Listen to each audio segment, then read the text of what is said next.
শীতের দিনে বাঙালিদের পিঠে না হলে চলেই না। হাই এভরিওয়ান, সবাই কেমন আছো? আশা করি সবাই ভালো আছো। তো আজকে আমি তোমাদের সাথে শেয়ার করব কিভাবে কুলি পিঠা বানানো হয়। তো প্রথমে আমি আটা নিয়ে নিচ্ছি, আমি আটা দিয়ে তৈরি করব। তোমরা চাইলে চালের গুঁড়ো দিয়েও তৈরি করতে পারো। তো আমি প্রথমে চাল ভাজা নিয়েছি, এরপর একটা বাটিতে নারকেল নিয়েছি। আমি আমার পরিমাণ মতো নিয়ে নিয়েছি, তোমরাও তোমাদের পরিমাণ মতো নিয়ে নিবে। আমি এখানে একটা নারকেল নিয়েছি, তো এরপরে চিনি নিয়ে নিলাম একটা বাটিতে।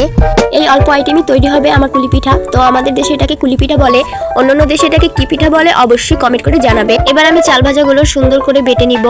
তো এটাকে সুন্দর করে বাটতে হবে, মিহিন করে বাটতে হবে। মেয়েদের বিয়ের পর তার শ্বশুর বাড়ি তার সব, তাই বাবার বাড়ি এসে সবাই মিলে একসাথে পিঠা বানিয়ে খাওয়ার মজাটাই আলাদা। সব মেয়েরাই বাবার বাড়ি এসে অন্যরকম একটা আনন্দ খুঁজে পায়। আলহামদুলিল্লাহ সবার দোয়ায় অনেক ভালো আছি। তো এবার আমি চুলোয় একটা কড়াইতে পানি নিয়ে নিলাম।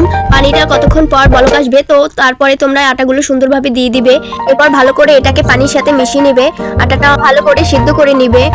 যেভাবে রুটি বানানো হয় ঠিক সেইভাবে আটাটা সিদ্ধ করে নিবে ভালো করে। আমি আটাটা ভালো করে সিদ্ধ করে নিচ্ছি।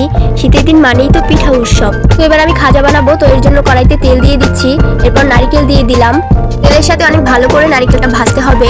আমি নাড়াচাড়া দিয়ে এটাকে ভালো করে ভেজে নিচ্ছি নারকেলটাকে। এবার আমি চিনি দিব, বাটিতে চিনি নিয়ে নিলাম, তো চিনি দিয়ে দিলাম। নারকেলের সাথে চিনিটা খুব ভালো করে মিশিয়ে নিতে হবে। যতক্ষণ পর্যন্ত লাল লাল ভাব না আসবে ততক্ষণ পর্যন্ত নাড়তে হবে। লাল লাল ভাব চলে আসছে, তো আমার খাজা তৈরি হয়ে গেছে। এবার আমি রুটি বানাতে যাব। তো আমি আটা দিয়ে রুটি বানিয়ে নিচ্ছি। আটাগুলো গোল গোল করে রাখছি, এতে আমার রুটি বানানো খুব সহজ হবে। আমি একটা বাটিতে খাজাগুলো নিয়ে নিয়েছি।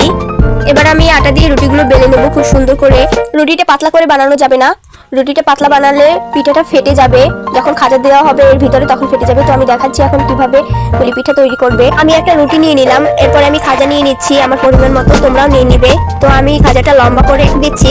তো এবার রুটিটা উল্টো করতে হবে, একদম জ্যামিতির যে চাঁদা আছে তার মতো বানাতে হবে। হাত দিয়ে এটাকে ভালো করে লাগিয়ে নিতে হবে। এরপর আমি কাঁটা চামচ নিয়ে নিব, তোমরা চাইলে ছুরি দিয়েও কাটতে পারো। তো আমার হাতের কাছে আমি কাঁটা চামচ পেয়েছি, এটা দিয়ে কাটতেছি। দেখো আমি চাঁদার মতো কেটে নিয়েছি। এবার কড়াইতে তেল দিয়ে এগুলো ভাজতে হবে। তো আমি অল্প অল্প করে ভেজে নিচ্ছি। যতক্ষণ পর্যন্ত লাল লাল না হবে ততক্ষণ পর্যন্ত এটাকে ভাজতে হবে। লাল হলে দেখতেও সুন্দর লাগে।